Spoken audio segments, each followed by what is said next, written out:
Hello everyone, my name is Dorian and welcome to Hungaroring. We are with the Lamborghini GT3 EVO and I'm using the fixed setup. Brake bias is at 46 and I'm just going to show you guys the lap real quick and then we're going to take it corner by corner. If you enjoyed, leave a like, and if you want to see more track guides and race videos and other stuff, then subscribe to the channel. Let's get on track.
Okay, so we're coming up to turn number 1, looking for a braking point. We have this patch of dirt. We're going to brake right on it.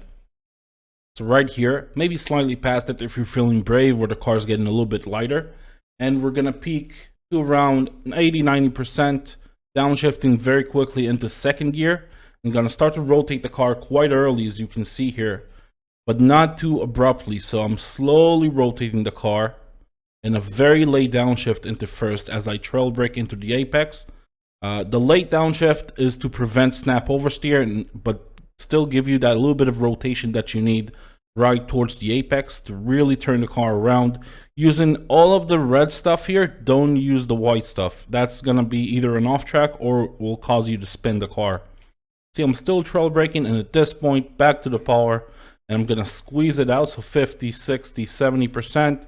As I open up the wheel a bit more, back to 100, and taking advantage of this runoff here. This is as much as you can cut it, and line the car up to the right for the next braking point for turn number 2. So we have the curb here. That's going to be our signal to when we need to brake. You also have the yellow sign here. It's easier to spot this and kind of guess how close to it you need to be. Peaking 60%, downshifting into second gear. And I'm going to try to stay nice and tight throughout this corner. You can see a very, very long trail brake. I've pretty much stopped braking here. The car turns in quite nicely. I just want to hug this white line the whole way through. Staying as close to it as possible. And around this point, no visual marker, but around halfway point, when I'm going to start accelerating back out again. And again, I'm squeezing the throttle, not slamming it at all. That's going to put me in center track, which is where you want to be. It's going to be very easy to open up the next corner if you do that. So from this point on, I'm just taking it slightly to the left and going to the right, clipping this inside curb. Watch out on this curb with cold tires. Don't clip it as much. Take more compromises because it will snap the car. Using all of the runoff, and we're through. Now up into 5th gear, and we're going to start braking right at this white line. You can see here, downshifting into 4th, but be careful. You want to downshift with a straight wheel here. You don't want to flick downshift. This is a high-speed corner, and there's an altitude change here that it kind of levels off. So the rear has a tendency to snap. If you keep the wheel straight and put the right tires here on the white curb, red and white curb, the car is going to remain planted. So as you can see, I just downshift. You can see the throttle blip here. And as soon as that happens, I'm going to start to rotate the car. Peaking to around 60%, and as I rotate the car, releasing the brakes, trail braking into the curb, and as soon as I go over it, back on the power to A, stabilize the car on the curb, B, the throttle is actually going to give me some rotation here and allow me to finish the corner without getting off track, without washing out too much here. This is in 4th gear, and you want to make sure you don't go over this black line. I don't want to go across the green stuff at all, but if you have to, if you don't go over the black line, because that will be an off track. Immediately to the left here, and we're going to brake diagonally to the outside.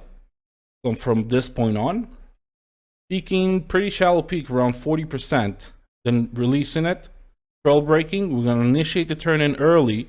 We want to hug the inside of this corner, downshifting into 3rd, and then late downshift into 2nd. So just now, that little bit of rotation you get from 2nd gear is really going to help you prevent washing out here.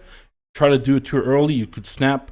So, you know, the timing of the downshift is really vital on this track.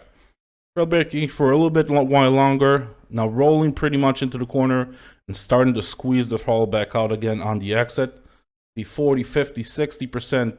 Just really being patient as much as I can and letting the car go all the way to the outside. I don't want to go more than this. You could take advantage of slightly more track here, but it's pretty dangerous. The off track doesn't feel too consistent here sometimes, so you want to kind of keep that in mind. We're in 3rd gear now, braking again to the outside curb, right around here, I would say. So we have this part of the curb that starts. That's going to be our braking point. Peaking pretty high, 60, 70%-ish, maybe almost 80%. Downshifting to 2nd. And the trick here is that to actually turn in earlier than you think you should. Thing is, this inside curb is really going to rotate us. So you can grab it early. Obviously, you don't want to overdo it to get an off track. But if you grab it early, it's going to rotate the car. A little bit of a bounce now is really going to rotate the car. There's tons of grip on this concrete or whatever this surface is. You can see I'm back on the power and the car is rotating like crazy. And look at, as soon as I land, look at where the car is pointed. So bang straight, which is exactly where you want to be. I'm even opening up this corner a little bit more. And now going into the 2nd part of the chicane. Beware of the sausage curb. Don't overdo it. And just open up the wheel as the car lands to prevent kind of any sort of snap oversteer. Take advantage of this outside curb and you're through. Up into 3rd gear, and we're going to stay in 3rd from this point on. I really like 3rd gear throughout this sector. Start braking right around here. No real visual marker. Peaking pretty shallow, 35%. And just rolling into the corner. Car has a lot of turn-in oversteer, so you don't have to trail brake everywhere. With other cars, you might want to trail brake for a little while longer before you kind of go back to the power here. Flipping this inside curb, don't overdo it. This is as much as you can, as far as I know, without getting off track. You can see it back on the power to stabilize the car. And I'm looking for this triangle here, this red triangle. That's really going to help me kind of point the car in the right direction to go center track instead of washing out to the outside. You can see already back to almost 100% here. Not even reaching 100%, and I already have to lift off and brake again. So very, very, very shallow peak here. You're basically just trail braking. You're not peaking the brakes at all. Just to put some weight on the front end, to rotate the car and roll it into the corner. Looking for this inside curb. As soon as the car is pointed towards it, back on the power very smoothly. So we're all in 3rd gear. All these corners are in 3rd gear. Very, very smoothly. It's not gonna snap. It's not gonna make the car wash out. If you use 2nd, maybe there's a couple hundreds in it for you, but it's way harder to negotiate in 2nd. I find 3rd to be very consistent here. Let the car wash out. Again, using all of the track that's available to us. This is as much as you can. And going back to the middle of the track, you don't need to open up this corner at all, pretty much. You're starting from the middle and you're going straight to the inside and staying on the inside because that's where all the grip is. Up into 4th gear, and we're going to stay in 4th. Slight dab of the brakes. I don't really see any sort of indication. Oh, we have this yellow sign. I never noticed it before. If you got a big enough field of view, you might be able to spot it. I'm just looking at this outside curb and braking to the outside, maximizing our approach, opening up the corner as much as we can. Not braking too hard at all. Just trail braking until the car is pointed towards the inside curb and back on the power. Pretty immediately here. The car is going to rotate a little bit from being that aggressive, and that's really going to help you prevent the off track. So I got the left wheel on this black line, which is as much track as you can use without getting off track. Now, into this braking point, it's downhill. You want to be slightly conservative here, even though I'm braking quite late. This car is very good at braking late, but to prevent excessive tire wear, I would probably brake right at the 100 here. I'm braking slightly past it, call it the 90, 95, maybe 85, in that region. Again, towards the outside curb, peaking to around 70%. Downshifting all the way into second gear, and I'm going to initiate the turn in just now. Flipping this inside curb, and as soon as I do, on the power, stabilizing the car. Really hesitant with the throttle here, so keep that in mind. You don't want to let the car wash out too much. You see I'm just waiting on it a little bit, and now back to 100%. Again, taking advantage of this AstroTurf. Immediately to the right, and we have this shade which I'm using, which is technically not recommended. You could use the HUD here to brake slightly before it. You have the bridge that you're going under, but I'm using the shade because in this weather it's pretty consistent. If it disappears on you, you have this HUD here. That's really going to help you. I'm going to brake right at it, or slightly before it, and peaking not too high at all, 40%, maybe 50% for a little bit. Downshifting into second. I'm not trying to turn in too early here, but not too late either. You can see I'm just following the rubber nicely. Trail braking for a long-ish time.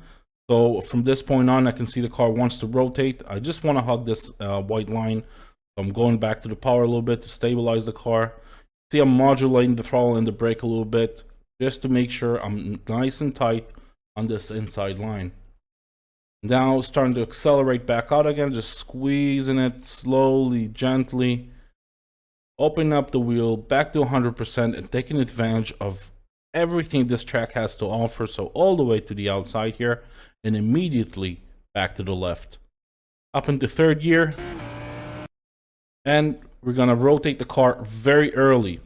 So we have this HUD here that used to be my braking point, but not now, not anymore. So we have the white line. I've changed my line here, so I'm turning in very, very early. I'm gonna brake slightly before the white line, and we're just gonna hug the inside the whole way through. See, I'm not peaking the brakes too high at all here. There's tons of grip on the inside here, but what's not good about it is the fact that it kind of makes the exit kind of hard to negotiate. So you really have to be careful with the acceleration here. See, I'm just rolling into the corner, being very lazy with it. We have this white curb on the inside. That's a good indication on when you can start accelerating, because it's hard to spot, very long corner. So this white curb on the inside is really good indication. And you can see how smooth I'm being with it. I'm not slamming it at any point, waiting on 80% for a long time before I go back to the power. Obviously that was in second gear, using all of the track. And that's it. That will give us a 143.763. I hope you guys enjoyed this track guide. If you did, please leave a like. And if you want to see more of this stuff, then subscribe to the channel. Let me know in the comments what you think and hop over to my Discord. I'll see you in the next video. Bye-bye.